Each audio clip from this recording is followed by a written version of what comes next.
Yo, what is going on YouTube? Once again, GZTV here for your nightly NBA talks, basketball talks in general. Obviously, the Final Four is coming up this weekend on Saturday, and then we have the National Championship on Monday, so we will wrap up the college basketball season with that stuff.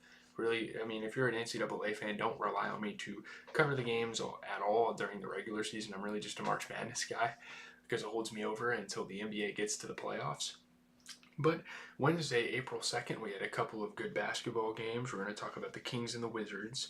We're going to talk about the Hawks and the Mavs. And then we're going to close it out with the Spurs and the Nuggets.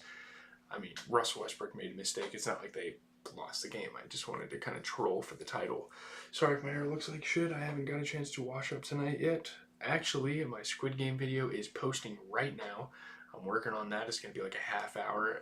So a little bit after this video is released, before you guys get that, I'm also going to do a huge MCU marathon, just kind of an announcement for the channel. We're going to watch a bunch of MCU movies, some Captain America stuff, Avengers, and whatnot. Be on the lookout for that. It's probably not going to be as frequent as you guys would like because I'm in school, but here we go. Let's start with the Kings and the Wizards. Jordan Poole and the Wizards pull off a rare win with a victory over the Kings. Obviously, this is not an organization that is used to winning basketball games. But shout out to Jordan Poole, great scoring on the night. They split the season series, which is kind of insane. Like, they have a 500-plus record against some team in the NBA. Sorry if my computer's, like, hissing at you guys. It's, like, trying to submit this video or whatever. But Malik Monk and Tristan Vukcevic kind of got into it. I don't know what's been going on with the Kings recently. They have lost a lot of very winnable games. I mean, if I was a Kings fan, I'd be pretty frustrated. Good basketball, though. I mean, DeMar DeRozan was hitting tough shots, doing all he could again and again. And obviously, like, Keegan Murray was doing really good at getting to the rim, which he doesn't do, like, super-duper often. But just kind of looking at things, I mean, Domantas Sabonis, 18 points, 16 rebounds. He continues to have a really consistent season, shooting 33% from three. 29 points for DeMar DeRozan.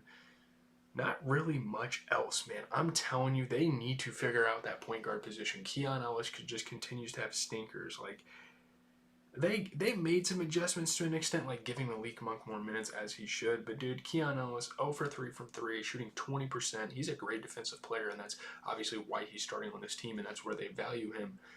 But even, even Valanciunas should be getting minutes over this guy. Like, fuck it, go big ball and have Zach LaVine bring the ball up. I don't even know at this point. Like, Keon Ellis is just not their guy. And this is not a game you want to lose. Like, shout out to Jordan Poole, 23 points. But really, they didn't play that spectacular. It was just Jordan Poole came out and had a good game. So that's really it for that one. I don't really know. Moving on to the Hawks and the Mavs, this was a very interesting game because these two teams were honestly in pretty similar positions within their respective conferences. Hawks and Mavs here. Anthony Davis overcomes an eye injury. I saw the tape over his eye. He leads the Mavs past the Hawks. They win by 2. This is big time. Any win counts for the Mavs. Again, I've said this about the Mavs recently, especially since them losing Kyrie Irving. Like, they're probably not going to do much. They're not going to make much noise in the postseason, but it would be nice to at least make it, to say that this season was a complete failure and to not make Nico Harrison look fucking terrible for that Luka trade, even though he still does. Anthony Davis hit a driving floater, 3.4 seconds left. Insane scoring night. You know, he started off kind of slow as they were easing him back into action, but he had a really good game here. This is his highest scoring game with Dallas, matter of fact, like even after that flurry he had in the first game with the team. You know, driving in, hitting game winners, love seeing it. Really good basketball here. Klay Thompson was hitting threes. They're going to need those. They're going to need Klay Thompson to be vintage and just go out there and chuck. Yeah, man, AD is just a force to be reckoned with. You give him the ball in the post, he is dominating.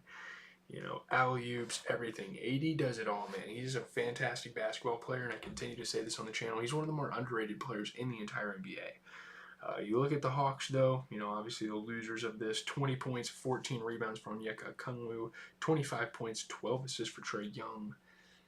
Zachary Rissache is a rookie. I can give him kind of a break. I mean, he did shoot 33% from 3.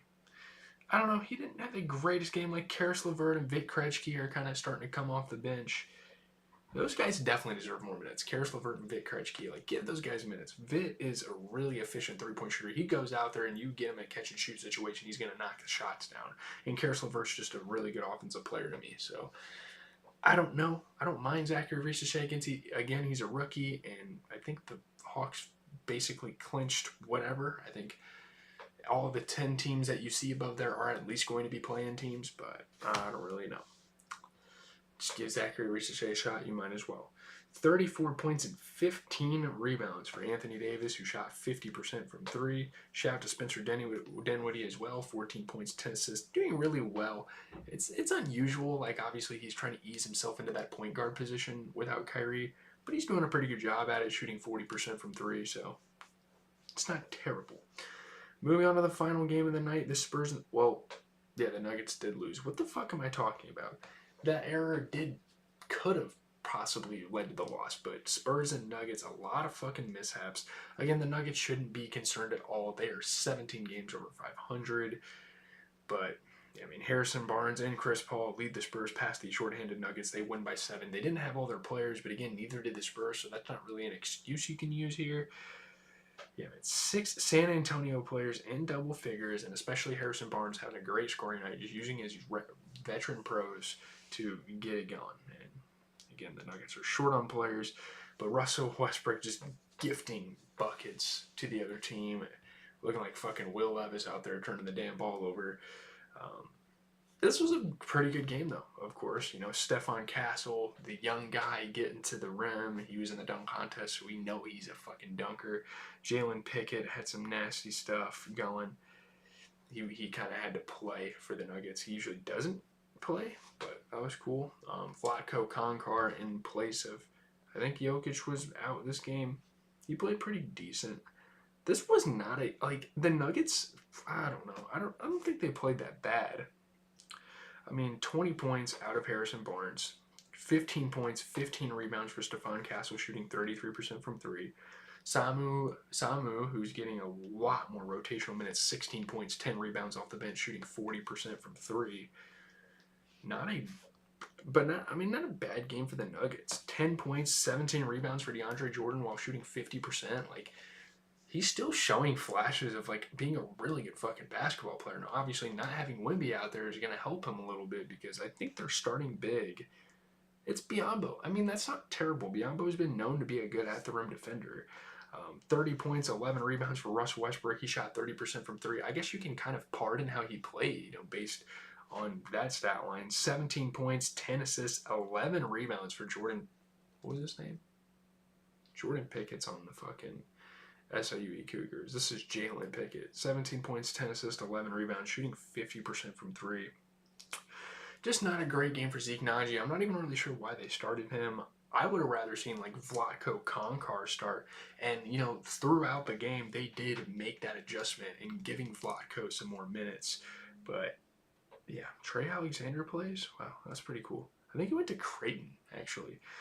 So there you have it. Thursday, April 3rd, we'll obviously get some games as well. Not a crazy slate. I don't know, nothing wild. I guess the Warriors are playing the Lakers. LeBron, Steph Curry, everyone's always going to get hyped for that. That's going on TNT. Again, these primetime games have been absolutely incredible. So today and tomorrow will be our NBA onlys. And then, of course, coming up, we're going to be talking college hoops as we enter the Final Four, and those are going to be some insane games. I cannot wait. I'm very much anticipating those. I'm going to go start watching Captain America, The First Avenger, do a little bit of that before I go to bed, just so I kind of have a head start on the movie. And then eventually we'll get to a review and all that stuff. Two Hollis is dropping an